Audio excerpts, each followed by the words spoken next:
सीमा के घर में पार्टी चल रही थी। कई सारे मेहमान आए हुए थे।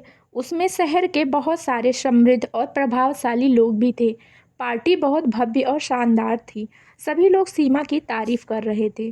तभी एक आदमी बोला, मान गए सीमा मैम, क्या अरेंजमेंट किया है आपने। तभी एक औरत भी कहती है, अरे मेहता जी, सीमा जी की पार्टी ऐसी ही होती है। लोगों की आंखें खुली की खुली रह जाती है। अब अपनी तारीफ से घमंड में चूर सीमा सभी का अभिवादन कर रही थी। तभी उसकी नज़र अपनी सास सावित्री पर गई, जो दूर कोने में बैठे उसे देख रही थी। अपनी सास को देखकर सीमा का चेहरा तमतमा गया।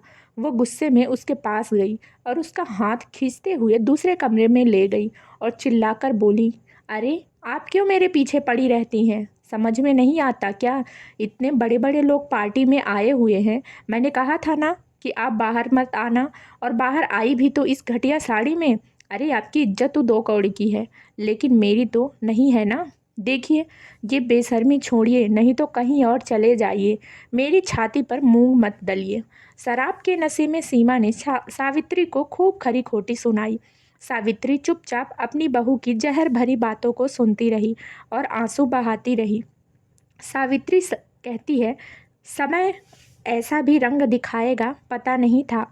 घमंड किसी का नहीं रहता, वो तो आता ही है नाश को लेकर, लेकिन फिर भी लोग पता नहीं क्यों घमंड करते हैं। यह सोचते हुए वो पुराने दिनों में खो गई। बीते हुए समय की बात। घड़ी में रात के 2 बज रहे थे। सड़कों पर मरघट सा सन्नाटा पसरा था।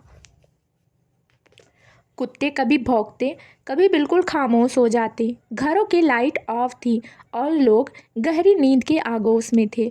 लेकिन नारायणपुर के उस छोटी सी झोपड़ी से रोशनी बाहर आ रही थी।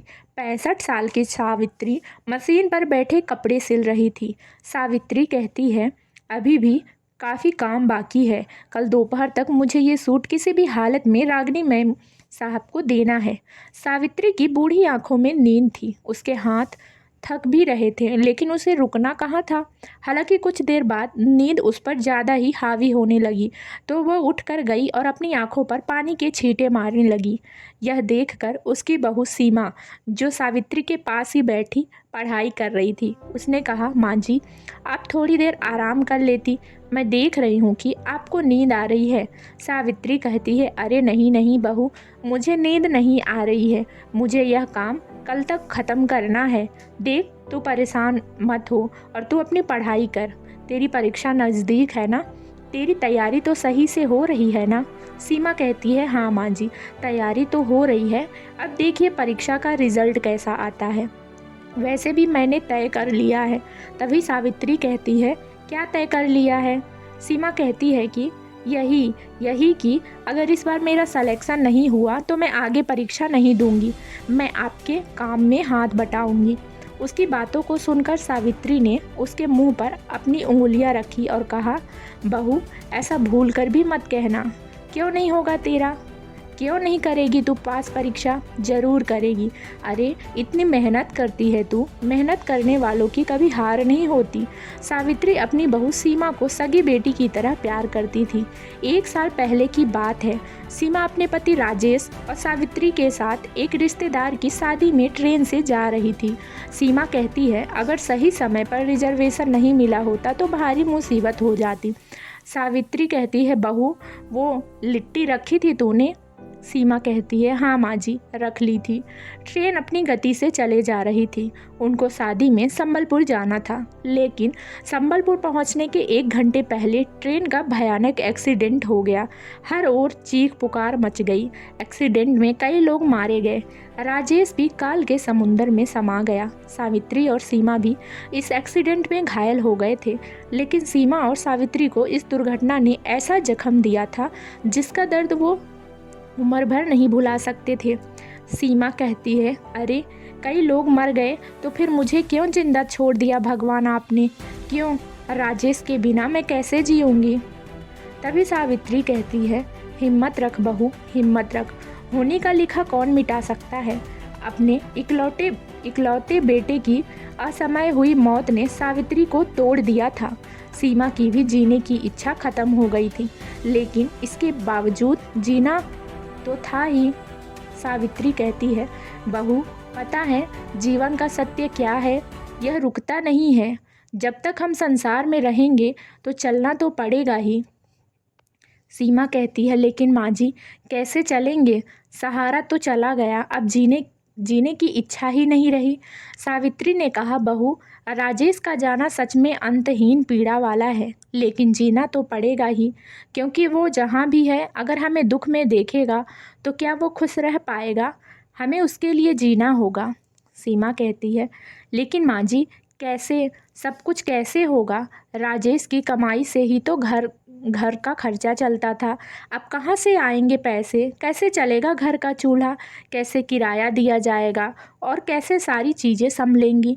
सावित्री कहती है, बहू शादी के बाद तेरी पढ़ाई अधूरी रह गई थी, तू पढ़ाई कर, खूब पढ़ और उसके बाद अपनी मंजिल खुद तय कर, और जहाँ तक बात रही घर को संभालने की तो वो मैं संभाल लूँगी। राजेश राजेश के पिता तो जब राजेश 6 साल का था तभी गुजर गए थे, लेकिन मैंने हिम्मत का साथ नहीं छोड़ा, सिलाई का काम शुरू किया और उसी से ही तो उसकी पढ़ाई पूरी करवाई। आज एक बार फिर मैं वही करूँगी, इस बार अपनी बहू के लिए करूँगी।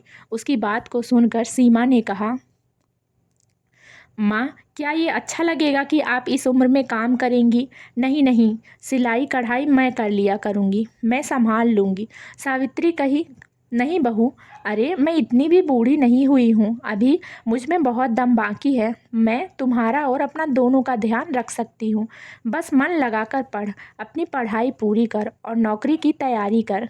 सावित्री सिलाई का काम करने लगी और सीमा ने अपनी अधूरी पढ़ाई को पूरा करना शुरू किया। उसकी कॉलेज की फीस, किताबें, कॉपियाँ, नोट्स, घर का खर्चा चलाना, सब कुछ सावित्री के कंधों पर था, इसलिए वो खूब मेहनत करती।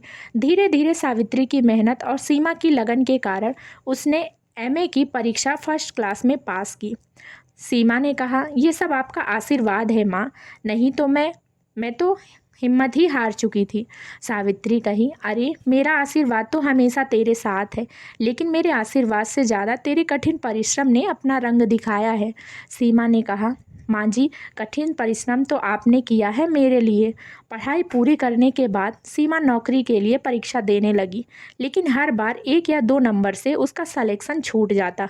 एक बार तो वो इंटरव्यू तक पहुंच गई थी, लेकिन फाइनल में उसका नहीं हुआ, इसलिए सीमा थोड़ी परेशान और हताश सी हो गई थी और वो अब और परीक्षा नहीं देना चाहती थी, क्योंकि परीक्षा के फॉर्म भी तो महंगे आते थे। सावित्री ने कहा, जब मैं हूँ तो फिर चिंता किस बात की बहू, तुझे बस अपनी मंजिल पानी है, हौसला नहीं छोड़ना है, क्योंकि हौसले को जिसने छोड़ा मंजिल खुद ब खुद उसकी नज़रों से ओझल हो जाती है। आखिरकार सावित्री के विश्वास और सीमा की मेहनत का फल कुछ इंतजार के बाद मिल गया। सीमा का सिलेक्शन सरकारी ऑफिसर के पद पर हो गया। उस दिन तो सावित्री सीमा को पकड़कर इतना रोई कि सीमा को कहना पड़ा, माँ जी अब तो हमारे दुख के दिन ख़त्म हो गए, आपकी तपस्या का फल आपको मिल गया, फिर आपकी आंखों में इतनी सारे आंसू क्यों। सावित्री ने कहा, ये आंसू जमा थे बहू बहुत दिनों से, ये सब्र के आंसू है, और जब सब्र में खुशी मिल जाती है ना, तो फिर ये आंखों में पोरों का बांध तोड़कर उतारू हो जाते हैं। आज मैं बहुत खुश हूँ, बहुत ही ज़्यादा। ऐसा लगा कि सावित्री और सीमा की ज़िंदगी में सब कुछ ठीक हो गया, लेकिन ज़िंदगी एक और अध्याय लेकर सावित्री के सामने खड़ी होने वाली थी। जिस बहू के लिए उसने दिन और रात की परवाह नहीं की, रात दिन मेहनत की, वो बहू अब बदल गई थी। घमंड उसमें फूट फूट कर भर गया था। अफसर की नौकरी के आगे वो किसी को कुछ नहीं समझती। ऑफिस में भी लोगों से बदतमीजी से बात करती, काम के बदले घूस भी मांगती और नहीं देने पर उन पर अपना रौब जताती। एक दिन की बात है, सीमा ऑफिस में बैठी है और वो किसी औरत को डांट रही है। अरे दिमाग खा गई हो तुम तो मेरा, दूर हटो मुझसे, कहाँ कहाँ से चले आते हैं। औरत कहती है, आप गुस्सा क्यों होती हैं मैम, मैं तो अपने हक के पैसे मांग रही हूँ, वो भी मैं नहीं मांगती, लेकिन क्या करूँ, अगर वो पैसे नहीं मिले तो हमारा परिवार बिखर जाएगा। मेरा इकलौता बेटा रेल दुर्घटना में मारा गया, वो अकेला कमाने वाला था मेरे परिवार में।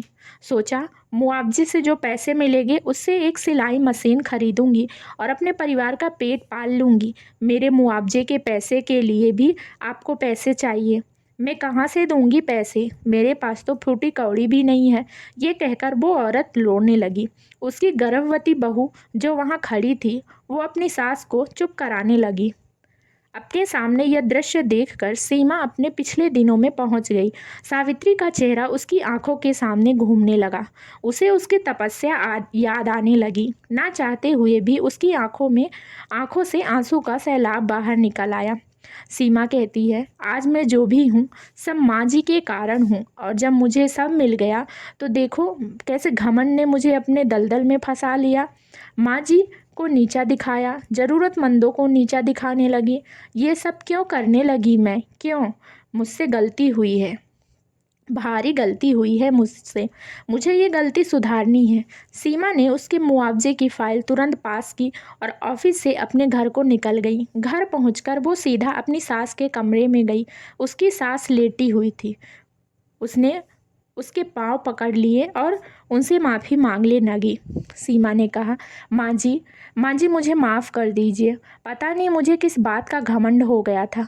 अरे सब कुछ तो आपका दिया है, आपके चलते लोग मुझे जानते हैं, लेकिन मैं ये भूल कर खुद को ही सब कुछ समझने लगी। मुझे माफ़ कर दीजिए माँ जी, प्लीज़ माफ़ कर दीजिए। सीमा अपनी सास के पाँव पकड़कर रोए जा रही थी, लेकिन सावित्री तो अचेत सी पड़ी थी और वो घमंड की दुनिया को छोड़कर कहीं दूर जा चुकी थी।